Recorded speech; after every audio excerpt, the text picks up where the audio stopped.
सुप्रभात बच्चों।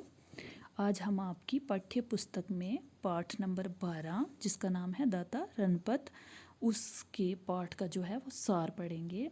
तो इसमें क्या लिखा है। दाता रणपत जम्मू के मशहूर इंसाफ पसंद इंसान थे। उनकी दयालुता, दयालुता क्या होता है, दया, जो दया भाव होता है उसको बोलते हैं दयालुता, के कारण लोग उन्हें दाता कहते थे। उनकी न्याय और सत्य की कहानियाँ, सत्य क्या हो गया, सच्चाई की कहानियाँ आज भी बहुत प्रसिद्ध हैं। प्रसिद्ध का मीनिंग क्या होता है, मशहूर। दाता रणपत का जन्म बीरपुर गांव जम्मू से लगभग 20 किलोमीटर दूर गांव में हुआ था।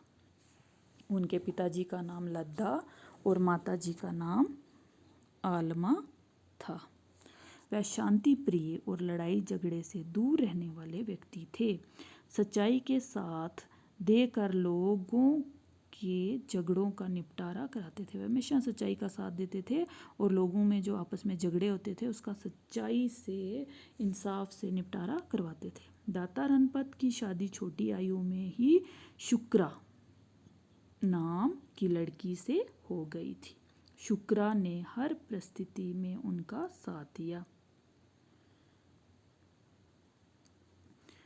उस समय डुग्गर प्रदेश छोटी छोटी जागीरों में बटा हुआ था। बीरपुर का जागीरदार छोटी छोटी जागीरों में बटा हुआ था। जो डुग्गर प्रदेश था छोटे छोटे टुकड़ों में बटा हुआ था।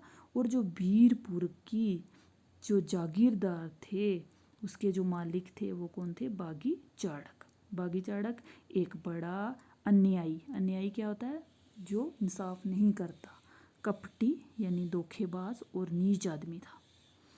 उसने धोखेबाजी से अपने रिश्तेदारों की ज़मीन छीन ली थी। किसने छीन ली थी, बागी चाड़क ने।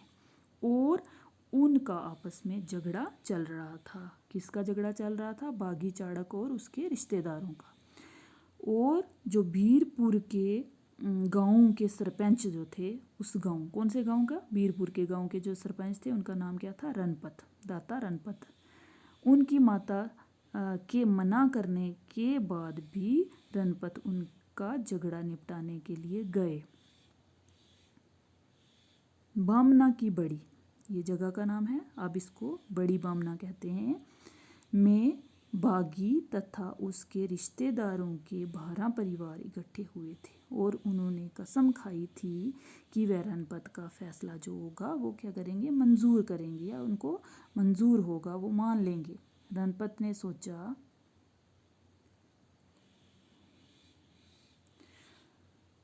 रणपत ने सोच समझकर न्याय का साथ देकर फैसला किया। अब रणपत कौन थे, अभी मैंने आपको बताया, बीरपुर के सरपंच दाता रणपत। तो उन्होंने सोच समझकर न्याय के का साथ देकर फैसला कर दिया जो कि बागी चाड़क के पक्ष में नहीं था। मीन्स वो बागी चाड़क के खिलाफ फैसला हुआ क्योंकि उन्होंने सच्चाई का साथ दिया और बागी चाड़क ने धोखे से अपने रिश्तेदारों की ज़मीन हड़प ली थी। तो जो राजा रणपत थे, दाता रणपत थे, उन्होंने सच्चाई का साथ दिया और जो फैसला किया वो बागी चाड़क के खिलाफ था। उसको बड़ा गुस्सा आया। किसको गुस्सा आया, बागी चाड़क को। उसने रणपत को मरवाने का फैसला कर दिया। अब दाता रणपत को बागी चाड़क ने क्या कर दिया, मरवाने का फैसला कर दिया। एक बड़े बदनाम हेडी नाम के जाट को लालच देकर रणपत को मारने के लिए कहा। अब हेडी एक बड़ा ही, जैसे वो गुंडे होते उस टाइप का वो इंसान था हेडी। और उसने क्या दी कि उसको लालच दी, पैसे की लालच दी या ज़मीन की लालच दी और कहा कि तुमने क्या करना है, दाता रणपत को मार देना है। लेकिन हेडी ने क्या कर दिया, इनकार कर दिया, नहीं माना। रणपत के मुसेरे भाई उससे जलते थे। अब दाता रणपत के मुसेरे भाई मीन्स मासी का लड़का उससे क्या करते थे, जलते थे। उन्होंने उसे जाल में फंसाकर उनकी हत्या कर दी। अब जो मौसी के लड़के थे उसने रणपत को जाल में फंसाकर उसकी हत्या कर दी और बेकसूर रणपत जो थे वो मारे गए। दाता रणपत की हत्या करवाने के बाद बागी चाड़क को कोढ़ हो गया। कोढ़ एक बीमारी होती है, लेप्रोसी बोलते हैं जिसको, तो वो कोढ़ हो गया और उसके शरीर के अंग गल गए। इसमें क्या होते हैं, शरीर के अंग जो हैं गल जाते हैं, बिल्कुल सड़ गल जाते हैं। उनके परिवार वाले उसको छोड़ गए। दाता रणपत की सच्चाई और न्याय के लिए दिए गए बलिदान को लोग आज भी याद करते हैं। अब रणपत जो थे वो जम्मू के प्रिय नेता थे। आज भी लोग उन्हें अपनी समाधि पर उनकी समाधि पर श्रद्धा सुमन क्या हो गए? श्रद्धा से फूल, सुमन का मीनिंग क्या होता है? फूल अर्पित करते हैं, फूल चढ़ाते हैं उनकी समाधि पर।